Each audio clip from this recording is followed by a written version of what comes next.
ఆ కిటికీలకే లెక్కుతుండ్రు. ఇక ఫ్రీ బస్సులలో అయితే చెప్పలేని లొల్లైతాంది, కొట్టుకుంటాన్రు, చెప్పులు తీసి కొట్టుకున్నారు. మొన్న ఒక అడిగా చెప్తే బాగుండదు ఇసాటి అని. చూస్తాను వీడియోలు మీరన్నీ చూసిండ్రా? ఒక దిక్కేమో ఇట్లా మహిళా సోదరి మనలు వాళ్ళ అవస్థలు పడతాను, సీట్లు దొరకక. మొగోళ్ళు తిడతాను, మేము టికెట్ పెట్టి కొంటే, మేము పైసలు పెట్టి టికెట్ కొంటే మాకు సీట్లు లేకపోయాను మొగోళ్ళు తిడతాను.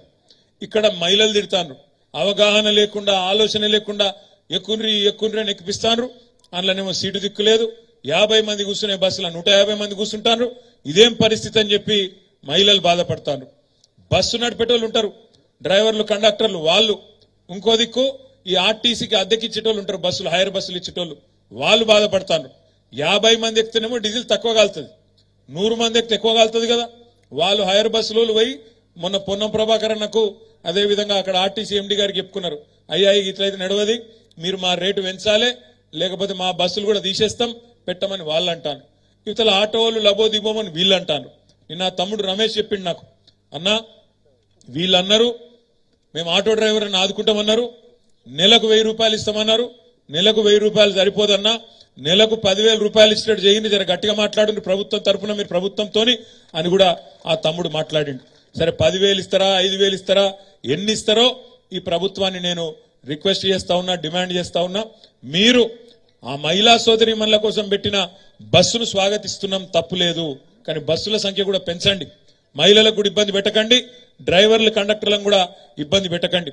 ఓ దిక్కు బస్సులు పెంచండి, మరో దిక్కు రోడ్డు మీద పడుతున్న రెక్కాడితే గాని డొక్కాడని మా ఆటో అన్నలను తమ్ముళ్లను కూడా కాపాడండి అని చెప్పి కూడా మీరిచ్చిన మాట ప్రకారం నిలబెట్టుకోండి అని చెప్పి కూడా నేను ఈ ప్రభుత్వానికి డిమాండ్ చేస్తా ఉన్నా. నేను ఇంకొక మాట కూడా అడుగుతా ఉన్నా ఈ ప్రభుత్వాన్ని, ఏదైనా పని చేస్తే దాని ఇంకొక ప్రణాళిక ఉండాలి, ఒక వ్యూహం ఉండాలి. ఎటు పడితే ఏదో ఆగమాగం పెడితే కాదు. ఇవాళ ఈ ఒక్క పథకంతోని మేమేదో అమలు చేసినాం, 6 గ్యారంటీలలో ఒక గ్యారంటీ అంటారు, కానీ ఒక్క గ్యారంటీ కూడా నిజానికి మొత్తం అమలు చేయలే. 6 గ్యారంటీలలోనే 13 హామీలు ఉన్నాయి. 13 హామీలు ఉన్నాయి. మహిళలకు ఇచ్చిన మాట మహాలక్ష్మి అన్నారు, మహాలక్ష్మిలో 3 ఉన్నాయి. 6 గ్యారంటీలల్లా మొత్తం 13, ఒక్క మహిళలకు ఇచ్చిన దానిలో 3.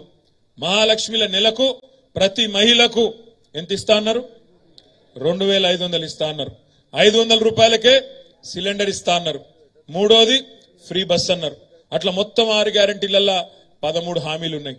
ఇవాళ నేను గౌరవ ముఖ్యమంత్రి గారిని, ప్రభుత్వాన్ని డిమాండ్ చేస్తా ఉన్నా ఈ వేదిక ద్వారా, మీకు మేము టైం ఇవ్వాలి, మాకు ఎరికే, మాకు కూడా తెలుసు.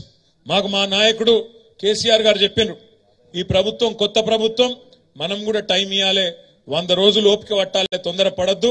వాళ్ళు కూడా కొత్తగా వచ్చిన వాళ్ళు కుర్చీ చదువుకోవాలి, అన్ని చూసుకోవాలి, చూసుకున్నాకనే మరి కొత్త సంసారం కాబట్టి టైం ఇవ్వాలని చెప్పిండు. మేము అట్లే ఉన్నాం. మన పార్టీ ఓడిపోయిన నాడు డిసెంబర్ 3 నాడు మన ప్రభుత్వం మరి దిగిపోవాల్సి వచ్చిన నాడు కూడా నేను ప్రెస్కు మాట్లాడిన ఆ రోజు నేనే చెప్పిన, నిర్మాణాత్మకమైన ప్రతిపక్షంగా ఉంటామని చెప్పిన. ఖచ్చితంగా ఈ ప్రభుత్వానికి సహకరిస్తాం, మాకు తెలంగాణ ముఖ్యం, తెలంగాణ ప్రయోజనాలు ముఖ్యం కాబట్టి తప్పకుండా ప్రజల పక్షాన నిలబడతాం. నిన్న మొన్నటిదాకా ప్రజలు మాకు 2 సార్లు అధికారం ఇచ్చినారు, వాళ్లకు సర్వదా రుణపడి ఉంటాం, ఎప్పటికీ రుణపడి ఉంటాం. 2 సార్లు అవకాశం ఇచ్చిండ్రు, దానికి ధన్యవాదాలు. ఈరోజు కొత్త పాత్ర ఇచ్చిండ్రు, మాకు ప్రతిపక్ష పాత్ర ఇచ్చిండ్రు, దానిలో కూడా రాణిస్తాం, దానిలో కూడా పనిచేస్తాం, ఏం నిరాశ పడతలేమని చెప్పి కూడా నేను ఆ రోజు చెప్పిన. కానీ ఏం జరిగింది, మనం అసెంబ్లీకి పోయినాం, 3 రోజులైనాక అసెంబ్లీ పెట్టినాం. మేము నిజానికి చాలా మర్యాదగా ఉండాలి అని చెప్పి స్పీకర్ గారు ఎలక్షన్ అని పిలిస్తే పోయి సంతకాలు కూడా పెట్టినాం. స్పీకర్ ఎన్నిక ఏకగ్రీవం చేయాలని చెప్పి మన పార్టీ నాయకులు, మన అధ్యక్షులు కేసీఆర్ గారు చెప్తే మన ఎమ్మెల్యేలందరినీ తీసుకొని పోయి ఒక 10 మందిని మేము కూడా సంతకాలు పెట్టి కాంగ్రెస్ పార్టీ అభ్యర్థి స్పీకర్ కావడానికి, ఏకగ్రీవంగా కావడానికి కూడా సహకరించడం, ఆ ఇంగితం మాకుంది. తెల్లారి అసెంబ్లీ పెట్టిన, మీరు పెట్టంగానే అందులో గవర్నర్ గారి ప్రసంగం పెట్టిండ్రు. ఇక గవర్నర్ గారి ప్రసంగం అయితే దారుణం. ఒక కాంగ్రెస్ కార్యకర్త గల్లీలో మాట్లాడిన దానికంటే హీనంగా ఉండే ఆ ప్రసంగం. నోటికొచ్చిన మాటలు.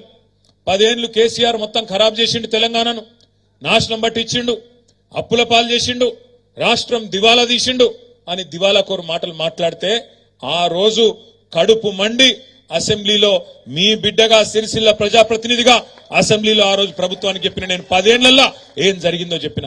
ఆ తర్వాత తెల్లారి ఇంకొక ఆర్థిక శాఖ మీద శ్వేతపత్రం అని పెడితే హరీష్ రావు గారు మాట్లాడింది. తర్వాత విద్యుత్ శాఖ మీద పెడితే మన జగదీష్ రెడ్డి గారు మాట్లాడింది.